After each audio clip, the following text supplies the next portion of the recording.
Welcome to director originals. இன்னைக்கு நம்ம என்ன பண்ண போறோம் அப்படின்னா சமைக்க போறோம். என்ன டிஷ்னு கேட்குறீங்களா? சங்கர் ரோஸ்ட் மற்றும் முருகதாஸ் பட்டர் மசாலா.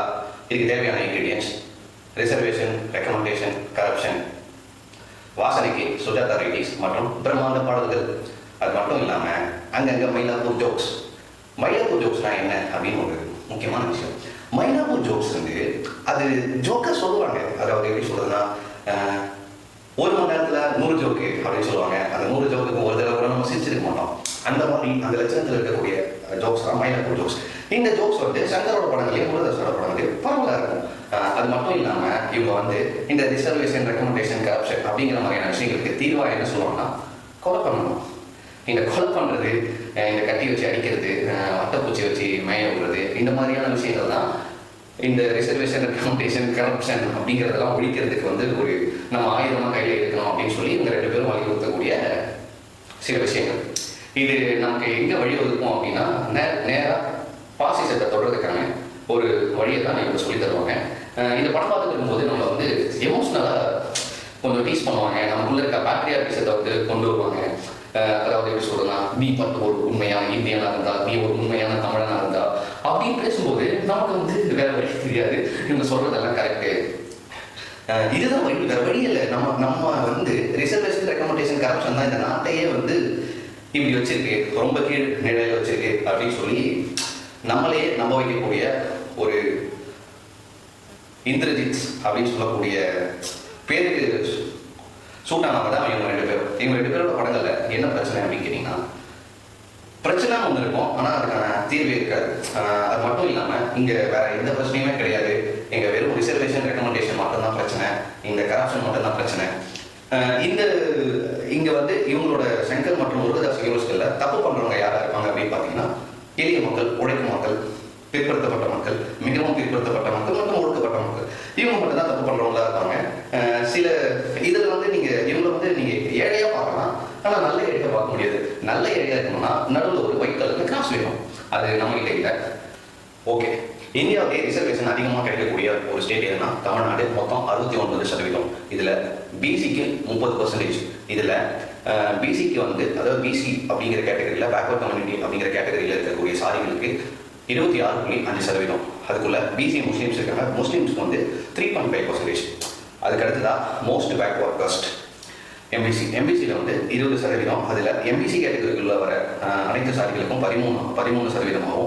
மற்றும் டீநோட்டிஃபைடு காஸ்ட், அதாவது டிஎன்சி, இவங்களுக்கு வந்து மிச்சம் இருக்க 7%.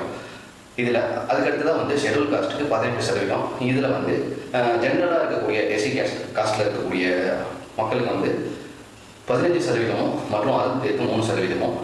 கடைசியாக ஷெட்யூல்டு ட்ரைப்ஸ்க்கு வந்து 1%. இதில் எந்த விதமான சப் கேட்டகரிஸும் கிடையாது. ஜென்ரலாக 1%. இப்போ அப்படியே மொத்தமாக பார்த்தீங்க அப்படின்னா 69% கிட்டத்தட்ட 50% ரிசர்வேஷனை இந்த ஓபிசி கேட்டகரிக்குள்ள வர இந்த பிசி எம்பிசி மக்கள் தான் அனுபவிக்கிறாங்க. ஆனால் வெறும் 18% மட்டுமே ரிசர்வேஷன் அனுபவிக்கக்கூடிய ஷெட்யூல் காஸ்ட் மற்றும் ஷெட்யூல் ட்ரைப்ஸ் மக்களை பார்த்து, நீ வந்து சலுகையில் தானே படிக்கிற, கோட்டாவில் தானே படிக்கிற அப்படின்னு சொல்லி இந்த அரிய வகை ஏழைகள் அப்படின்னு சொல்லக்கூடிய இந்த பார்ப்பனர்கள் கிளப்பி விடுகிற, நம்மளை தூண்டி விடுகிற, பாரு அவெல்லாம் படிக்கிறான், அவனுக்கு வந்து அரசாங்க சலுகை கொடுக்குது, உனக்கு ஒன்றுமே கொடுக்கல, உன்னை ஏமாத்துறாங்க அப்படின்னு சொல்லி காலமாக நம்மளை ட்ரிகர் பண்ணி நம்மளை ரிசர்வேஷனுக்கு எதிராக பேச வைக்கிறாங்க. இதில் பாதித்த 2 மனநலம் குன்றிய குழந்தைகள் தான் இந்த சங்கரும் முருகதாசும். இவங்க படங்களில் சொல்யூஷன் அப்படின்னா ஒன்றுமே கிடையாது. முக்கியமாக ஏமாமறிவு படத்தில் ஒரு டைலாக் வரும்: உள்நாட்டில் மதிக்கப்படாதனால தான் நம்ம நாட்டில் இருக்கக்கூடிய திறமையான மனிதர்களை, அதாவது இங்கே இருக்கக்கூடிய திறமசாலிகளை வெளிநாட்டுக்கு நாடு கடத்திட்டு இருக்காங்க. இங்கே நமக்கான ரெகனைசேஷன் கிடைக்காததுனால தான் அவங்க வெளிநாட்டுக்கு போக வேண்டிய சூழல் ஏற்படுது அப்படிங்கிற மாதிரியான ஒரு விஷயத்த சொல்லியிருப்பாரு. நீங்கள் பார்த்தீங்க அப்படின்னா, நம்ம ஊரில் ரிசர்வேஷனுக்கு அகைன்ஸ்டாக பேசிட்டு அமெரிக்காவில் போயிட்டு ரிசர்வேஷன் கேட்டு போராட்டம் பண்ண கும்பல் தான் இந்த கும்பல். சரி, ஓகே, ரிசர்வேஷன் வந்து ஒரு பிரச்சனை கிடையாது. அதுக்கடுத்து தான் வந்து இவ்வளோ தான் ரிசர்வேஷன். உனக்கு வந்து ஷெட்யூல்டு காஸ்ட்லையோ இல்லை ஷெட்யூல்டு ட்ரைப்ஸ் கேட்டகரிக்குள்ள வர ஒரு ரிசர்வேஷன் அனுபவிக்கிறான், அவனுக்கே எல்லா சலுகையும் போகுது அப்படின்னு உனக்கு வைத்தறிச்சலாக இருக்குது அப்படின்னா, அவனோட அதிகமாக ரிசர்வேஷன் அனுபவிக்கிறதுக்கு நீ தான் நீ தான் அவனை நீ வந்து அசிங்கப்படுத்தணும்னு நினைக்கிறேன்னா உன்னை நீ அசிங்கப்படுத்திக்கோ. நாட் அகேன்ஸ்ட் ரிசர்வேஷனை நான் ஆதரிக்கிறேன் முழுமனத்தோட. எனக்கு அந்த புரிதல் இருக்குது, எதுக்காக ரிசர்வேஷன் இருக்குது, ஏன் வந்து இவங்களுக்கு இந்த பர்சன்டேஜில் இருக்குது அவங்களுக்கு அந்த பர்சன்டேஜில் இருக்குது அப்படின்றது எனக்கு தெரியும். அது இந்த வீடியோவில் சொல்ல முடியாது, நான் வேற ஒரு வீடியோவில் சொல்கிறேன். அதுக்கடுத்ததா நீங்கள் சங்கர் படங்களில் பார்த்தீங்க அப்படின்னா ஒரு சமூகத்தை மட்டும் ரொம்ப நல்லவங்களாகவே வருவாங்க, ஒரு சமூகத்தினர் மட்டும் ரொம்ப நல்லவங்களாகவே இருப்பாங்க. தப்பு பண்ணுறவங்க யார் அப்படின்னா குப்பத்தில் இருப்பான். நீங்கள் குப்பான்னு சொன்னவங்க வந்து அங்கே வெறும் இப்போ நார்த் ட்ரெஸ் எடுத்துக்கிட்டீங்க அப்படின்னா அங்கே வெறும் நீங்கள் அங்கே எல்லா மக்களும் பார்க்கறதுக்கு ஒரே மாதிரி தான் இருப்பாங்க, அவங்க செயல்பாடுகள் அவங்க பேச்சு எல்லாமே ஒரே மாதிரி தான் இருக்கும். ஆனால் இவன் காட்டுறது எப்படி காட்டுவான் அப்படின்னா அழுக்காக காமிப்பான், ஆமாம், கருப்பாக காமிப்பான், ஆமாம். ஏன்னா கருப்பாக இருக்கவங்க தான் தப்பு பண்ணுவான் அப்படிங்கிற மாதிரியான ஒரு விஷயத்தையும் அவங்க கட்டமைக்கிறாங்க. ஸோ என்னோட கலர் இருக்குல்ல, இந்த கலரோட டிஸ்கிரிமினேஷன் அப்படிங்கிறது இந்த ஊரில் எப்படி இருக்குது நான் அனுபவிச்சிருக்கேன். இந்த கலர் டிஸ்கிரிமினேஷன், இந்த காஸ்ட் டிஸ்கிரிமினேஷன் அப்படிங்கிறதையும் நான் அனுபவிச்சிருக்கேன். அது யார்கிட்ட அனுபவிச்சிருக்கேன்னு எனக்கு தெரியும். நான் வேற யாருக்கிட்டையும் இல்லை, அறிவகை எழுக்கிட்ட நான் இந்த காஸ்ட் டிஸ்கிரிமினேஷனை அனுபவிச்சிருக்கேன். ஆனால் இந்த கலர் டிஸ்கிரிமினேஷன் அப்படிங்கிற ஒரு விஷயம் இருக்குல்ல, கருப்பாக இருக்கானாலே கேட்கறேன், இவன் ரவுடியாக இருப்பான், இவன் பொறுக்கியாக இருப்பான் அப்படிங்கிற ஒரு கட்டமைப்பு இருக்குல்ல, இதுக்கு முக்கிய காரணம் நம்ம ஐயா சங்கர்.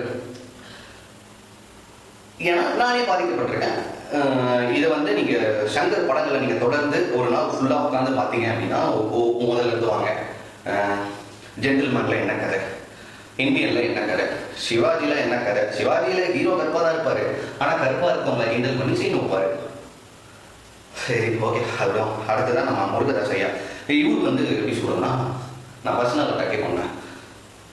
இது எனக்கு தெரிஞ்ச தகவல் மற்றும் சில நிஜ வாழ்வு அனுபவங்களை பற்றி சொல்கிறேன். இவர் என்ன பண்ணுவார் அப்படின்னா, இப்போ அப்படின்னு எனக்கு தெரியாது, இப்போ அப்படி நடக்குதாங்க. கேகே நகரில் இருக்கக்கூடிய சிவன் பார்க் அப்படின்னு ஒரு பார்க் இருக்குது, ரொம்ப ஃபேமஸான பார்க் சென்னையில். அந்த பார்க்குக்கு காலகட்டத்தில் போய் உட்காந்துருவார்.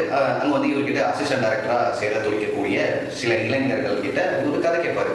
கதை கேட்டுட்டு இங்கே இவங்க சொல்லக்கூடிய கதைகளில் இருக்கக்கூடிய நல்ல நல்ல சீன்கள், அதாவது அந்த கதை கரு நல்லா இருக்கும் பட்சத்தில் அந்த நபர் வந்து நம்ம நல்லா கதை சொல்லியிருக்கோம், நம்மளை சார் பாராட்டியிருக்காரு, நம்மளை ஒரு நாள் கண்டிப்பாக கூப்பிடுவாருன்னு அவளோட எதிர்பார்த்துட்டு இருக்க அந்த இளைஞனுக்கு என்ன கிடைக்கும் அப்படின்னா ஒரு பரிசு கிடைக்கும்.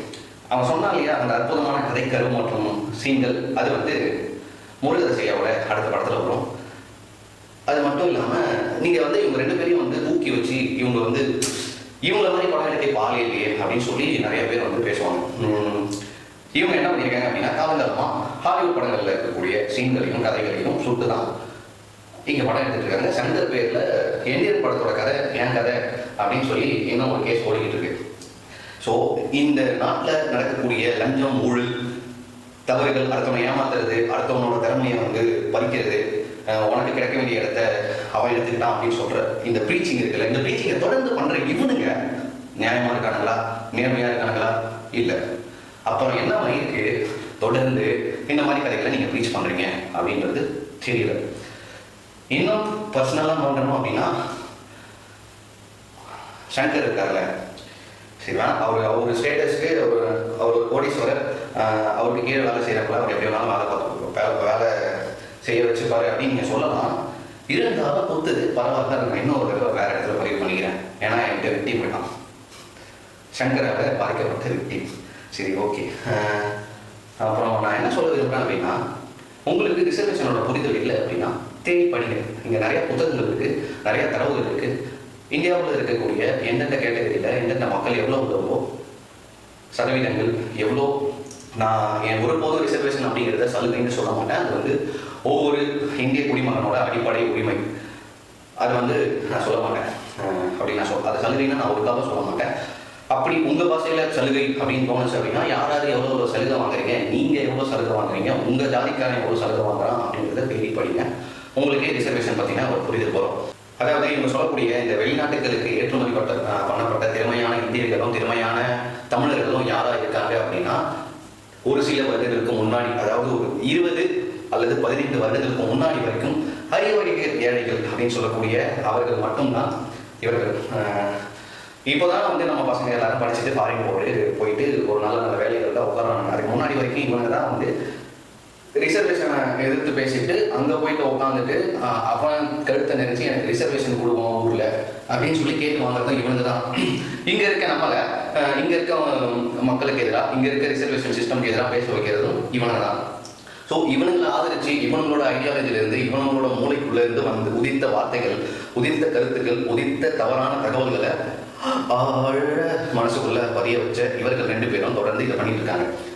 அதாவது அங்கே போயிட்டு ரிசர்வேஷனுக்கு எதிராக பேசுவான், சென்ட்ரல் கவர்மெண்ட் கொடுக்கக்கூடிய, அதாவது யூனியன் கவர்மெண்ட் கொடுக்கக்கூடிய இடபிள்யூஎஸ்சியும் வாங்கிப்பான். ஆனால் நம்மளை தொடர்ந்து ரிசர்வேஷனுக்கு எதிராக பேச வைப்பான். ஸோ மக்களே, நீங்கள் வந்து புரிஞ்சுக்கோங்க, இங்கே ரிசர்வேஷன் அப்படிங்கிறது ஒரு பிரச்சனை கிடையாது. அது இன்னும் அதிகமாக்கப்பட வேண்டும், அது இன்னும் பகிர்ந்தளிக்கப்பட வேண்டும் அப்படிங்கிறது தான் ஒரு முக்கியமான விஷயம். அதுக்கான வேலைகளை இந்த அரசாங்கங்கள் செய்யும் அப்படின்னு நம்புவோம். ஸோ நீங்கள் வந்து இந்தியனாவோ தமிழனாவோ உணர்ந்துக்கோங்க, அது வந்து பிரச்சனை இல்லை. நீங்கள் அட்லீஸ்ட்டு நீங்கள் எந்த சாதிக்காரனாவோ இருந்துக்கோங்க, தானே எந்த சாதிக்காரனாவோ, எந்த மொழிக்காரனாவோ, எந்த இனத்துக்காரனாவோ வேணால் உங்களை நீங்கள் நினச்சிக்கோங்க. ஆனால் எனக்கு எதுவுமே கிடைக்கல, அவனுக்கு தான் எதுவுமே கிடைக்குது, எல்லாமே அவனுக்கு தான் கிடைக்குது, அவனுக்கு எல்லாத்தையும் தரீங்க அப்படிங்கிற எண்ணத்துக்கு பின்னாடி இருக்கக்கூடிய உண்மைத்தன்மையை கண்டறிஞ்சு தெரிஞ்சுக்கோங்க. அப்புறம் கடைசியாக நான் என்ன சொல்ல இருக்கிறேன்னா, மிஸ்டர் சங்கர் சார், ஆஃபீஸ் போயிட்டு வேலை முடிச்சுட்டு ராத்திரி 12 மணிக்கு மேலே வந்து சரக்கு போட்டு தூங்கிடுங்க. அதை விட்டுட்டு எனக்கு சரக்குக்கு